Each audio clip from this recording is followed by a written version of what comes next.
Does your child with autistic spectrum disorder struggle with change and new environments?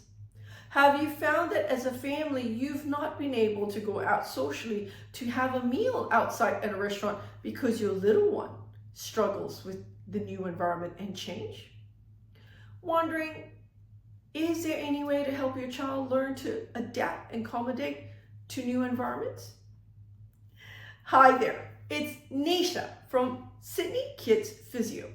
In today's video, I'm jumping in to share with you a 3-step strategy that we use to help our little ones with autism manage new environments. So here at Sydney Kids Physio, we see lots of little ones with autistic spectrum disorder. And it's not uncommon to hear families talk about the challenges and stresses of being out and about socially.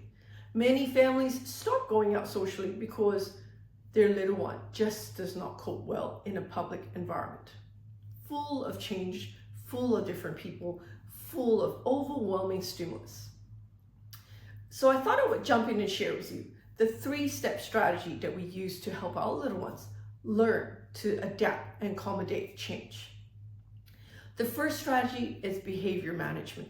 So we are always helping little ones learn to settle and calm themselves down under stressful environments. So if they're feeling overstimulated or they're feeling stressed because they're not able to communicate what they want, instead of allowing them to hit and scream and just throw a tantrum, we teach them to settle and calm down. We are also working on eye contact and signing so that they have a means of trying to communicate. We would use signs that say stop, no hitting, and yes, you can have this or that they're looking for. We would be teaching them to calm down by going stop, it's okay, you're okay. So firm touch and a calm voice helps them to settle down. We also talk about environments and changes. So we can talk about in social stories what happens at a restaurant. So we would show our little ones picture books or picture cards to indicate what's next and what they're going to do next. So we do that in our sessions, showing them this task, then this. We also can talk about social stories of this is the restaurant, this is the waiter, this is the food. We will sit down and we will eat. And so if you can role play social stories for a little one, it gets them prepared and ready so that it's not a new change for them. The second step to the strategy is finding a familiar local restaurant so that you can start to build that as a routine. We would be looking at the environment and thinking about the overwhelming stimulus for your child. So if your child needs to, you should be getting them a noise canceling headphone so that they will not feel overwhelmed by all the noise of cluttering dishes and people talking, because it can be loud and noisy in a restaurant. Think about giving them their iPads so that they can then be settled with familiar games that they're used to so that they're not going to be so upset when you sit through your meal.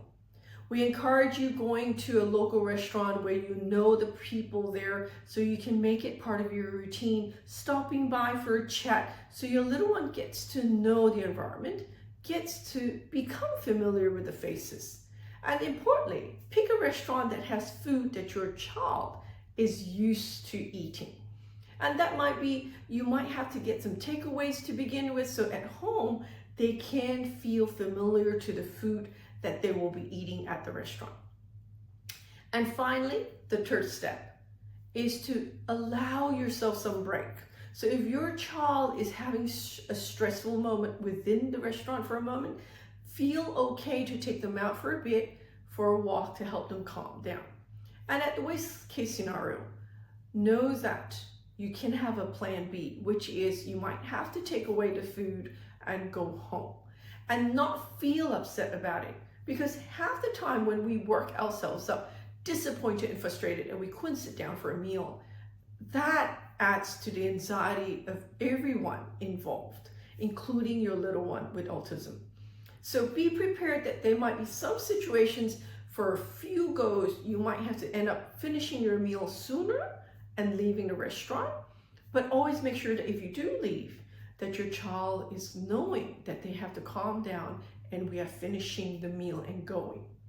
Otherwise, you create an environment where they think that if I scream and kick and yell, then we get to go out of the place.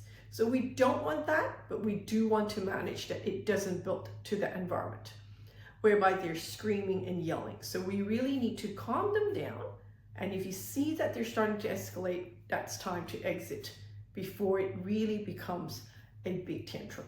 So if you're out there with a little one with autism, try out those strategies so that you could give yourself time to work towards having a meal out with your little one. If you have any concerns about your little one with autism and you would like to speak to one of our expert pediatric physiotherapists, the number to ring here at Sydney Kids Physio is 02-9790-4233.